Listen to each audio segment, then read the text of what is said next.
Good day, radio listeners. Welcome to this edition of the Pure Sex Radio broadcast. We're glad to have you with us. My name is Jonathan, and of course, I always have my good friend Stephen Cervantes here with me. So, Stephen, thanks for being on the program today. Yes, excited. You doing all right? Yes, I am. Thank you for asking.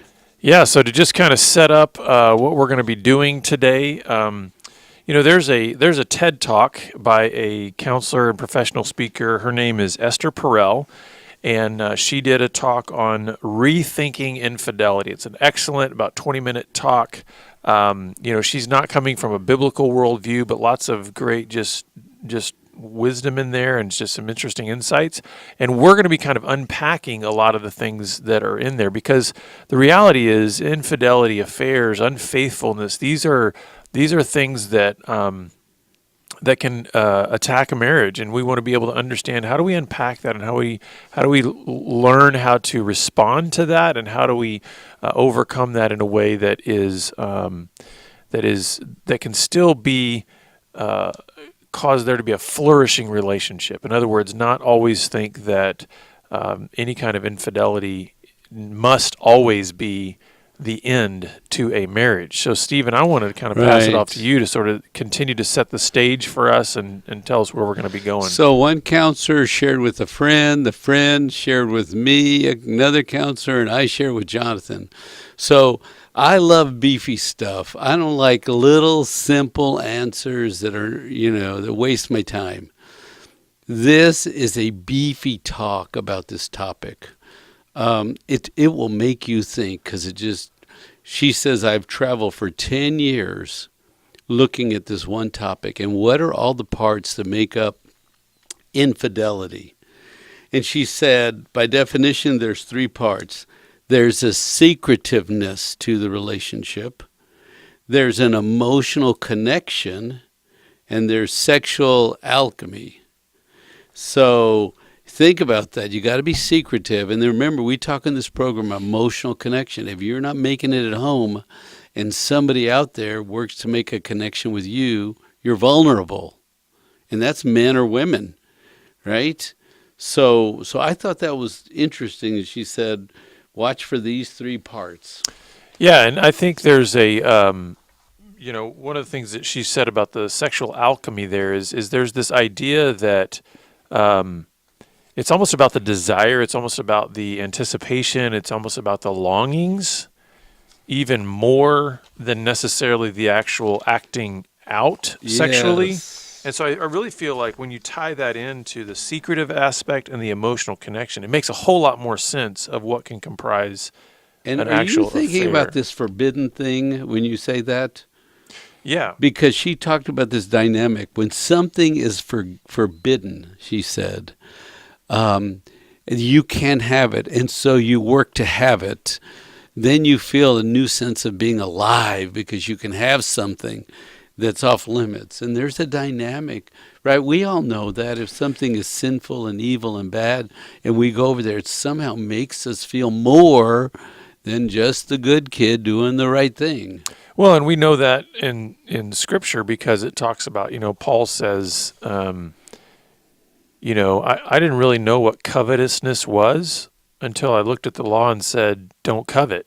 Then all of a sudden, everything about covetousness just sort of came out of me. And sometimes people have tried to use that as an argument to say, see, we should be anarchists. We should just abolish all those laws, because it's really the law, these restrictions that are making you, want to have an affair and all these kinds of things. So let's just get rid of marriage, have open. One of the things that I thought was interesting that she mentioned in there was the reality that even in open relationships, these relationships that say, listen, we're sexually free to do whatever we want, there can still be an infidelity aspect to that we just think of it, we think of monogamy, it changes the dynamic of thinking of monogamy and infidelity, because even within open relationships, there is this intuitive understanding that there need to be lines set somewhere.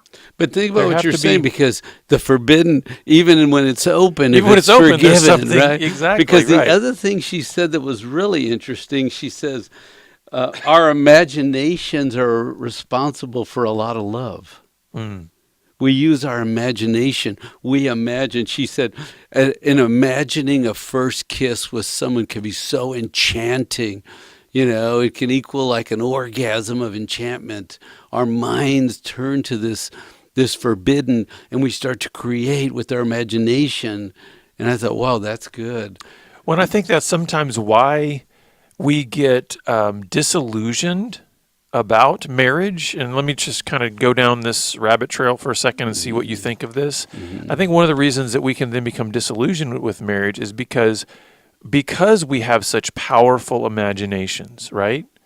I mean, think about it, Stephen.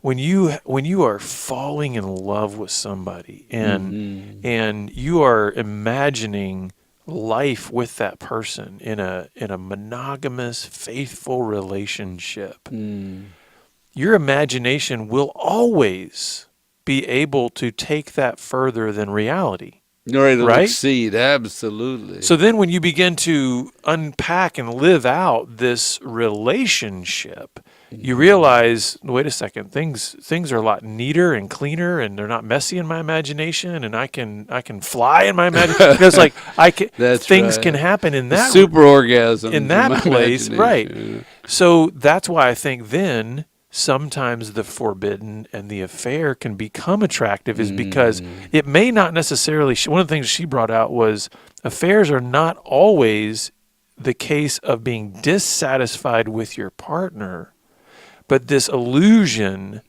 that I can be happier. So it's not this idea necessarily of I'm dissatisfied, I'm unhappy with my partner. This isn't a bad place.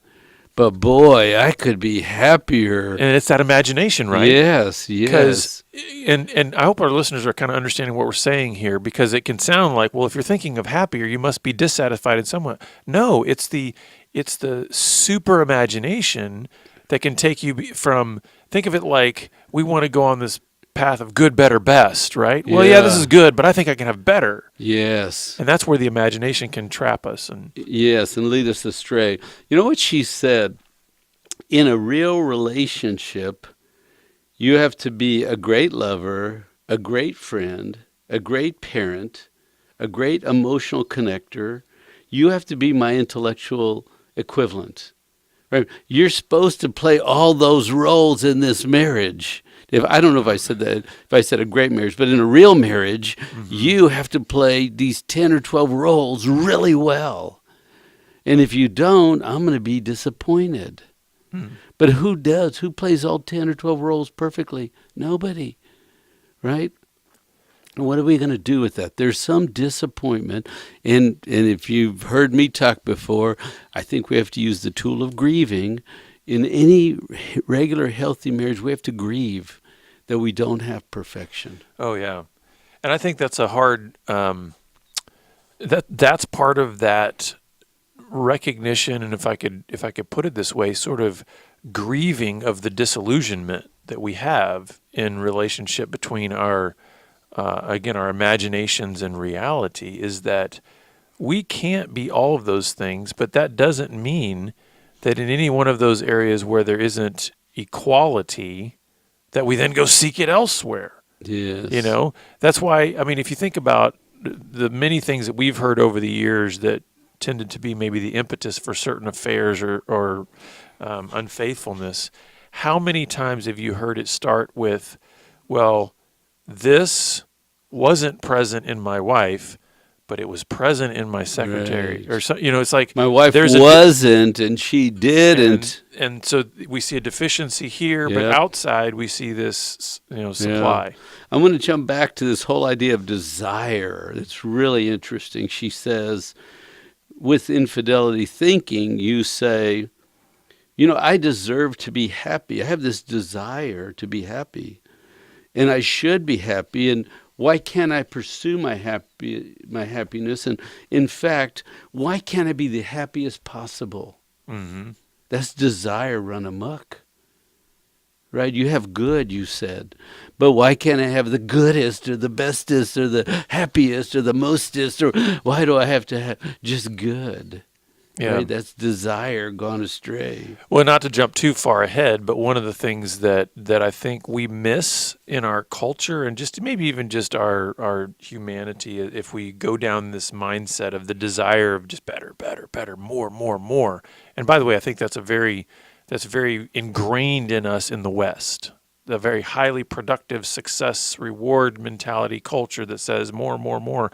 And then you translate that to a relationship. I think that one of the reasons we have difficulty with that is because we fail to recognize the benefit of limitations.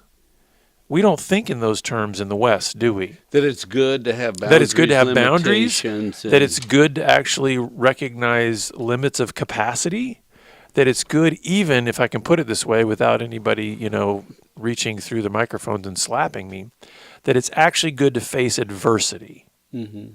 Because one of the things that I have, certainly that my wife and I have learned and continue to learn along the way, and especially I love to tell young couples when they're thinking about getting married or they're newly married, is we have in our society placed the pinnacle, the picture of the pinnacle of a rock-solid relationship firmly into just what we might call the honeymoon phase of the relationship. Right. Like, listen, if sexual energy is high, if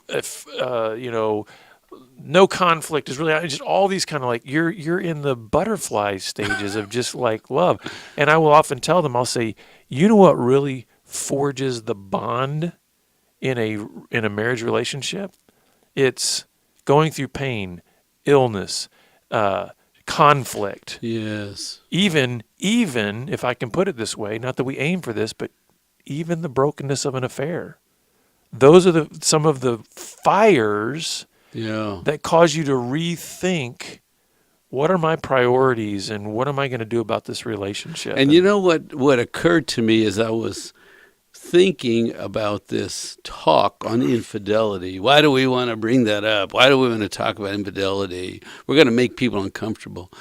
But as a married person, it reminded me what's missing, that people get stupid. Mm-hmm.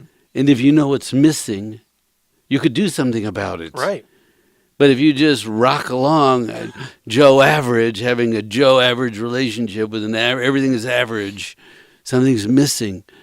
And you know what? She made this incredible statement. She said, if you just took 1% of the energy that a person uses to have an affair and turned it on your marriage, it would translate your marriage. You would never have an affair. You're right. Yeah, exactly. But it would bring all that energy. And I mean, think about, we're talking about desire and passion, imagination and effort and secrecy and all that energy. If you brought it home and showed interest in your wife and shook it up and became creative, it would this talk has a potential to energize a marriage. Now, before we move too far ahead in terms of like, hey, what are kind of the positive result? What can we do about this? I want to keep kind of unpacking what she was talking about in terms of understanding even some of the differences now in terms of the effects of an affair versus maybe historically.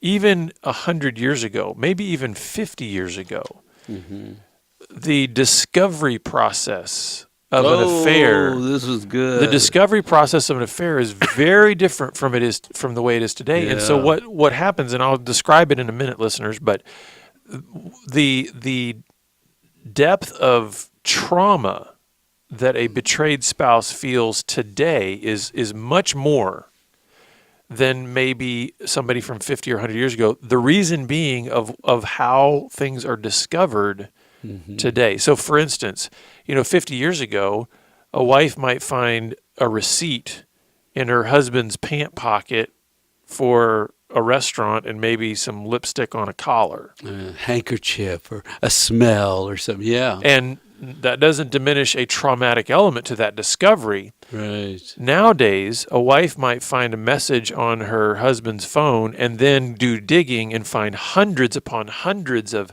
messages and expressions of longings and desires and photo exchanges. And one of the ways she put it is she says that, in the digital age, infidelity is a death by 1,000 cuts. Oh my goodness, that was powerful. And And so there's just every one of those love poems, love stories, I love yous is a cutting of a wife. And she goes through and she has to relive 2 years of an affair. She can read the whole thing. And she said in real time. it's graphic, it's vivid, Yeah. it traumatizes in a different way. So that is one thing that we just need to acknowledge in the day and age that we live, the digital age that we live in. If you're a wife out there who has experienced this death by 1,000 cuts, we grieve with you. Yes. It's hard enough to learn that your spouse has been unfaithful. It's a whole nother thing to have so much data and access to the entire infidelity. Yes, and this will be painful to watch if you've had an affair, but it's full of information and challenge and insight. We don't want to cause more pain. We don't want you to go, if you're in a fragile state, don't go watch this. Yeah. It's not terrible. Yeah, it's not. It's just going to stir you. But if you want growth and insight and ideas, if you have a friend that's struggling, if you need good, solid information, this is a great little program. One of the things she brought up too was that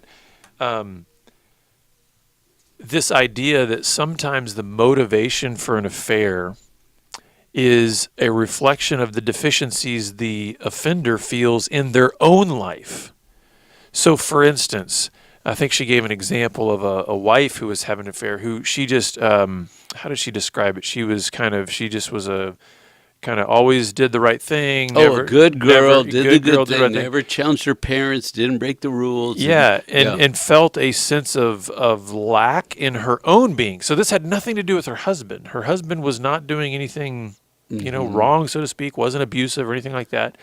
And she finds herself at 47 years old having an affair with their tree trimmer because he comes up in a pickup truck and tattoos and so very different from her own experience of life that there was a sense of draw, a sense of in which she curiosity. Said in there was, this was a good girl that took care of her parents all her life.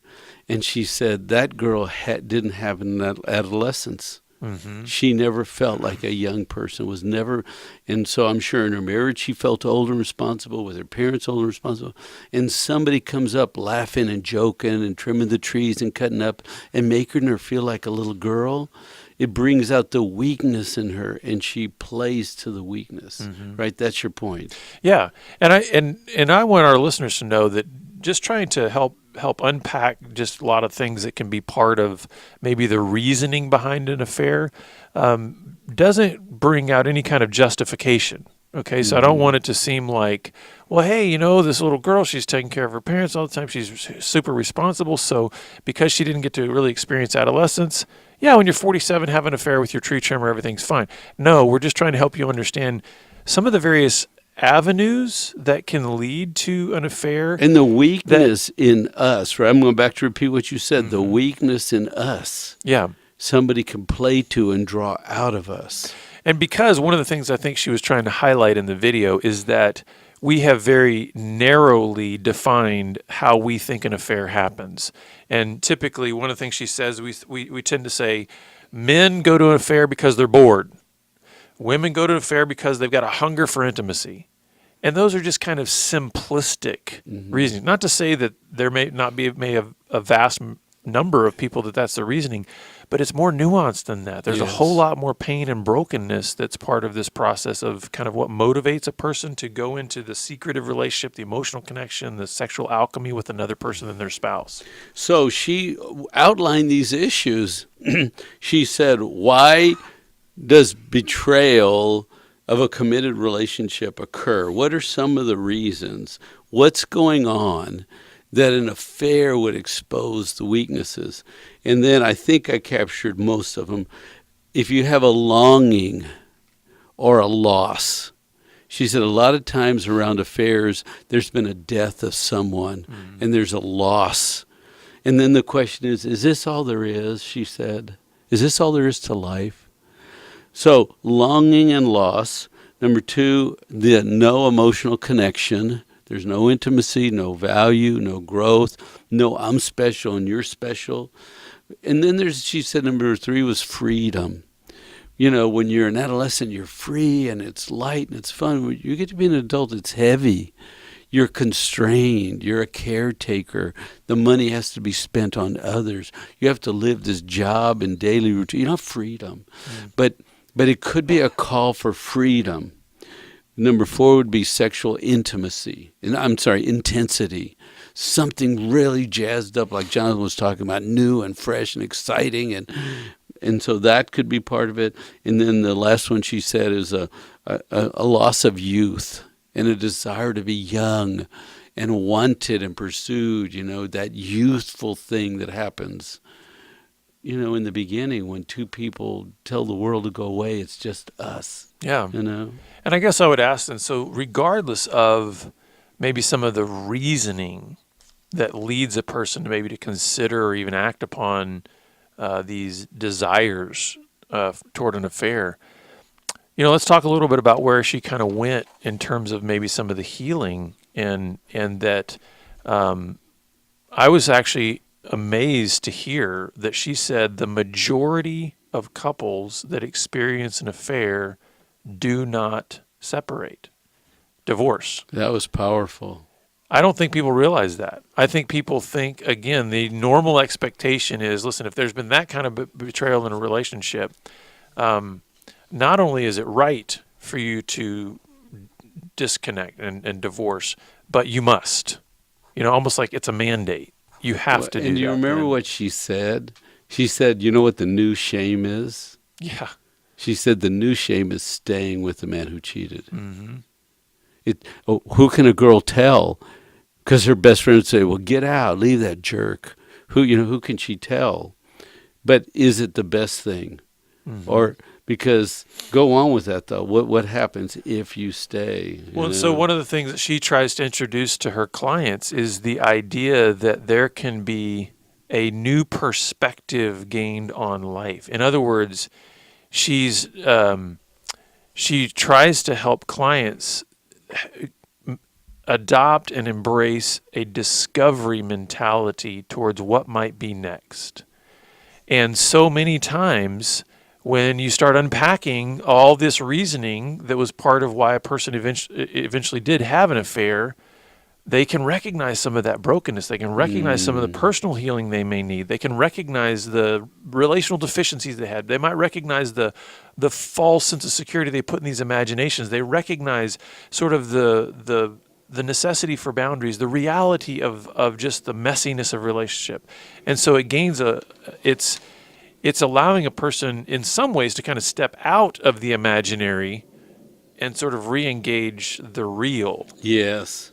And she made this line that sort of fits with that. She says, sometimes an affair will beat back the deadness I feel inside. Mm.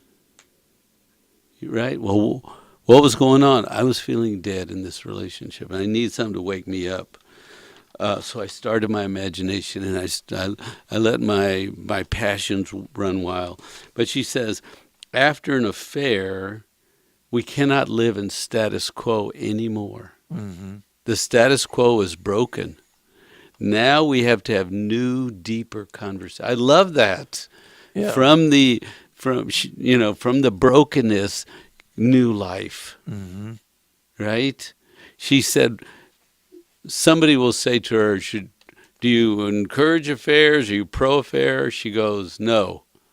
But have you ever heard somebody say, I had cancer and it changed me forever? Yeah. She said, I'm not going to advise an affair any more than I would advise that you get cancer. Yeah. But then the reality that if those things do occur in your life, they don't have to be the only lens through which you see life from that point forward. That you can realize that, wow, I may not have wanted to be, especially if you're the betrayed, if you're the one that's been betrayed, you certainly weren't the one that wanted the affair. You weren't the one that wanted cancer. But can you allow that sort of new reality to give you a lens through which you can discover areas of growth and see things differently? So the whole idea of asking new, deeper questions, Better dialogue. I'm excited to say we're developing some material for new, better dialogue. This is so affirming of the work we're doing in this ministry to provide tools for men to engage their wife better. Do you understand? We're talking about protecting themselves from infidelity. Moving closer to God and your wife is self-protection. And so we got some new stuff that's coming out. Watch for some new training material. But she said, ask better questions now. What did this mean? What was over there that wasn't over here? She said, don't ask for the details of what happened. You know, you're on the couch or not. Right. Don't ask those questions. Ask, what did it mean? Why was it important? What did you get? What was missing? Help me see, because it's a blind spot in our marriage that we haven't been able to talk about, and it's taken this crisis so that to shake me from my status quo and you from yours so we can have deeper, better conversations. Well, and a couple of things that she said specifically that have proven to be very, very helpful in the healing aspect of the relationship is if you're the offender, if you're the one that's committed the affair, is that it's critical that you express true guilt, Yes. not over just how it makes your spouse feel, but actually over the affair itself. You express an actual guilt. We would call that from a Christian worldview, actual repentance. There's a sense of turning away. There's a remorse there, a godly guilt. And the other thing about the betrayer, the one that's committed the offense, is to be the one that is responsible to hold the boundaries. I love that, because you're big on that, accountability. Yeah. You've told in your own personal life, I was in charge of checking in. I had to tell her where I was. I had to watch my time and my money. I had to put it on me. And most guys hate that. Well, and the thing is, a lot of times the betrayed, the one who's been offended, will often just, without even any instigation, just adopt that as their role. I'm going to now become the cop. The wife, I'm going to be the guard and on I will duty be the one all that night. enforces all of this. Yeah. And what she's saying is the best way is for the one who's done the betraying to bear responsibility for the boundaries. But then the one who's been betrayed, she said, you have to curb your curiosity for details. Oh, right. Because that doesn't lead to anywhere good. And ask better, deeper questions. What did this mean? Why did this happen to us? Not you hurt me and I'm mad at you. But we can ask better questions that we can actually get. Think about what she said. Most couples stay together, which means they build something better afterwards. Yeah.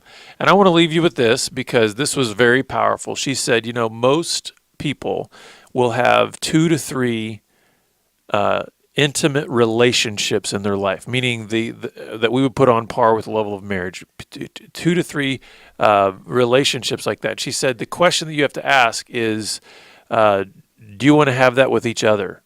So the idea is, let's see about building. In other words, there's a metamorphosis that happens even to a marriage to the same person, and are we willing to go through that transition? Now, the transition doesn't always have to be an affair, but the realization that we're going to hit stages and seasons in life where asking better questions and being able to wanting to pursue a deeper intimacy are necessary. And so if you would like help on your journey, please reach out to us. You can go to our website at puresexradio.com or follow us on Twitter at puresexradio. And we're glad you've been with us, and we look forward to having you back here again next time on the Pure Sex Radio broadcast. Thanks.